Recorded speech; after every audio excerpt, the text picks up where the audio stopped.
ಮುಂದಿನ ದಿನಗಳಲ್ಲಿ ತಮಗೆಲ್ಲರಿಗೂ ಸಿಹಿ ಸಿಗಲಿ ಅಂತ ಹೇಳುವಂಥ ಸಂದೇಶವನ್ನು ಹೊತ್ಕೊಂಡು ಯುಗಾದಿ ಬರುತ್ತೆ. ಅದರ ಜೊತೆಯಲ್ಲಿ ಇನ್ನೊಂದು ವೈಶಿಷ್ಟ್ಯ ಈ ದಿನಕ್ಕಿದೆ. ಸುಮಾರು ಒಂದು 400 ವರ್ಷಗಳ ಕೆಳಗೆ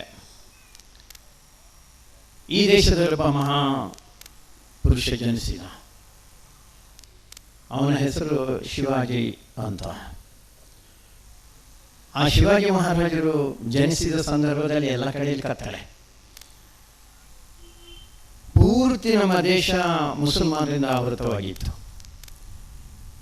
ಅವರ ಹಿಂಸೆ, ಅವರ ಅತ್ಯಾಚಾರ, ಅವರ ದೌರ್ಜನ್ಯ, ಅದರ ವಿರುದ್ಧ ಶಿವಾಜಿ ಮಹಾರಾಜ ಹೋರಾಟ ಮಾಡಿದರು. ಒಂದು ದೊಡ್ಡ ಹಿಂದೂ ಸಾಮ್ರಾಜ್ಯವನ್ನು ಕಟ್ಟಿದರು.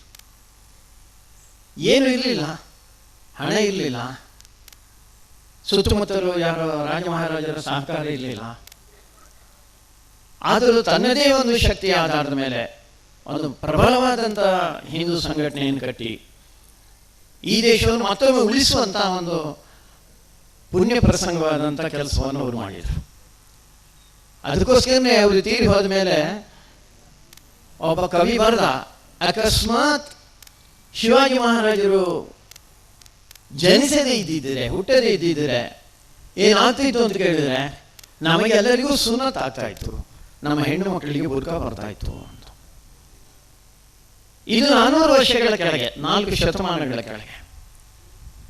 ಅದೇ ಕಾರ್ಯವನ್ನು ಇನ್ನೊಬ್ಬ ಮಹಾಪುರುಷ ಈ ಶತಮಾನದಲ್ಲಿ ಮಾಡಿದ. ಅವರ ಹೆಸರು ಡಾಕ್ಟರ್ ಕೇಶವ ಬಲಿರಾಮ್ ಹೆಡ್ಗೇವಾರ್ ಅಂತ. ಈ ಶತಮಾನದ ಒಬ್ಬ ಯುಗ ಪುರುಷ ಅವರು. ಹಿಂದೂ ಸಮಾಜ ಮತ್ತೆ ಬಳಲಿ ಬೆಂಡಾಗಿ ಸೋತು ದೀನತೆಯಿಂದ ಬದುಕುತ್ತಾ ಇರುವಂಥ ಸಂದರ್ಭದಲ್ಲಿ ಈ ಸಮಾಜಕ್ಕೆ ಮತ್ತೆ ಶಕ್ತಿ, ಪೌರುಷ, ಧೈರ್ಯ, ಸಂಘಟನೆ ಅದನ್ನು ರೂಪಿಸಿದಂಥ ರಾಷ್ಟ್ರೀಯ ಸ್ವಯಂ ಸೇವಕ ಸಂಘ ಏನಿದೆ ಅದಕ್ಕೆ ಜನ್ಮ ಕೊಟ್ಟಂಥ ಮಹಾಪುರುಷ ಡಾಕ್ಟರ್ ಕೇಶವ ಬಲಿರಾಮ್ ಹೆಡ್ಗೇವಾರ್. ಅವರು ಹುಟ್ಟಿದ ದಿನ ಇವತ್ತೇ. ಅದಕ್ಕೋಸ್ಕರ ಯುಗ ಪುರುಷ ಒಂದು ಹೊಸ ಯುಗವನ್ನು ಪ್ರಾರಂಭ ಮಾಡಲಿಕ್ಕೆ ಹೊರಟರು. ಅದರ ಹಿನ್ನೆಲೆಯಲ್ಲಿ ಇವತ್ತು ನಾವು ಸೇರ್ತಾ ಇದ್ದೇವೆ. ಈ ಪ್ರದೇಶದಲ್ಲಿ ಹಿಂದೂಗಳು ಹೀಗೆ ಒಟ್ಟಾಗಿ ಸೇರುವುದು ಧೈರ್ಯ,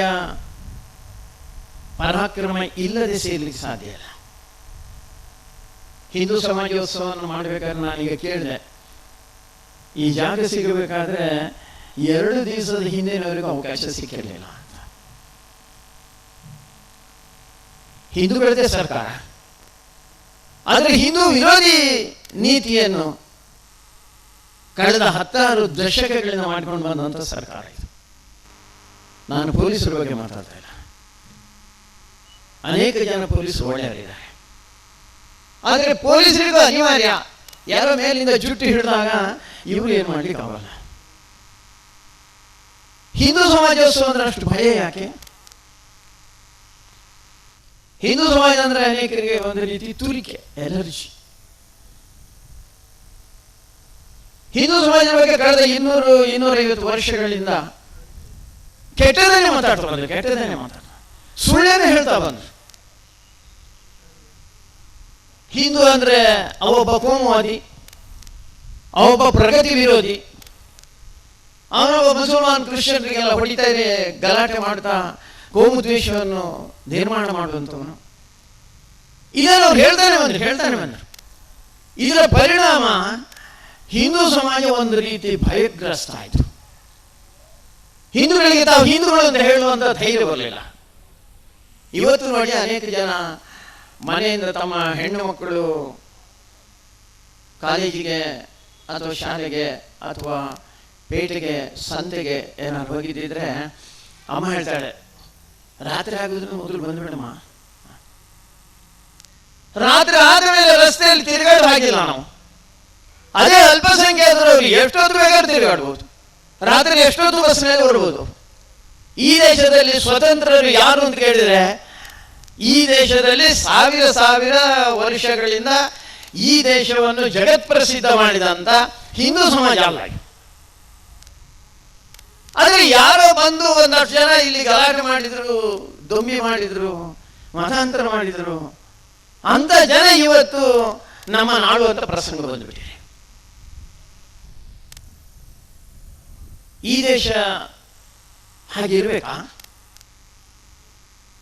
ಈ ದೇಶದಲ್ಲಿ ಹಿಂದೂಗಳು ಭಯಂಕರಸ್ಥರಾಗಿರ್ಬೇಕಾದಂತ ಪ್ರಸಂಗ ಇದು. ಹಿಂದೂ ಯಾರ ಮೇಲೆ ಇವತ್ತಿನವರೆಗೆ ಆಕ್ರಮಣ ಮಾಡಿಲ್ಲ. ಸಾವಿರ ವರ್ಷದ ಇತಿಹಾಸದ ಪುಟಗಳನ್ನು ನೀವು ತೆಗೆದು ನೋಡಿ, ಒಂದೇ ಒಂದು ಕಡೆಯಲ್ಲಿ ಇನ್ನೊಂದು ದೇಶದ ಮೇಲೆ ಆಕ್ರಮಣ, ಇನ್ನೊಂದು ಸಮಾಜದ ಮೇಲೆ ಆಕ್ರಮಣ ಮಾಡಿದಂತ ಇತಿಹಾಸ ಇಲ್ಲ. ಯಾವುದಾದ್ರು ಒಂದು ಮಸೀದಿ, ಯಾವುದಾದ್ರು ಒಂದು ಚರ್ಚಿನ ಮೇಲೆ ಕಲ್ಲೊಡೆದಿರುವಂಥದ್ದು, ಅದನ್ನು ಪುಡಿ ಮಾಡಿರುವಂಥದ್ದು, ಅಥವಾ ಯಾವುದೋ ಒಂದು ಅವರ ಕುರಾನಿಗೆ ಅವರ ಬೈಬಲ್ ಅನ್ನು ಹೊತ್ತಿಸಿರುವಂತ ಇತಿಹಾಸ ಇಲ್ಲ. ಸಾವಿರ ವರ್ಷದಲ್ಲಿ ಸಾವಿರ ದೇವಸ್ಥಾನವನ್ನು ಪುಡಿ ಮಾಡಿದ್ದಾರೆ.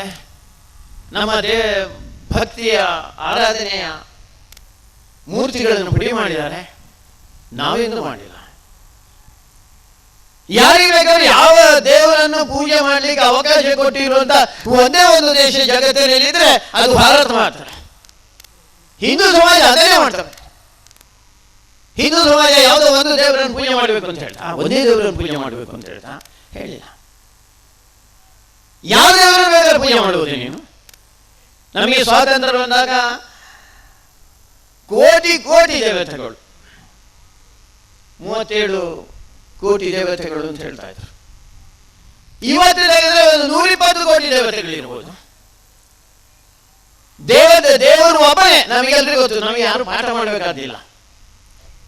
ದೇವರ ಹೆಸರು ಭಿನ್ನ, ರೂಪ ಭಿನ್ನ, ವೇಷ ಭಿನ್ನ. ಇದನ್ನು ನಾವು ಒಪ್ಕೊಂಡು ಬಂದಂತ ಜನ ನಾವು. ಅದಕ್ಕೋಸ್ಕರ ಯಾವುದೇ ಹೆಸರಿನಲ್ಲಿ ದೇವರನ್ನು ಪೂಜೆ ಮಾಡಬಹುದು, ಯಾವುದೇ ಸಮಯದಲ್ಲಿ ಬೇಕಾದ್ರೆ ದೇವರನ್ನು ಪೂಜೆ ಮಾಡಬಹುದು. ಅದು ಬೆಳಗ್ಗೆ ಇರ್ಬೋದು, ಮಧ್ಯಾಹ್ನ ಇರ್ಬೋದು, ರಾತ್ರಿ ಇರ್ಬೋದು. ನಮ್ಮೂರಿನಲ್ಲಿ ಒಂದು ಭಜನಾ ಕಾರ್ಯಕ್ರಮ ನಡೀತಾ ಇದೆ. 108 ದಿನದ ಭಜನಾ ಕಾರ್ಯಕ್ರಮ.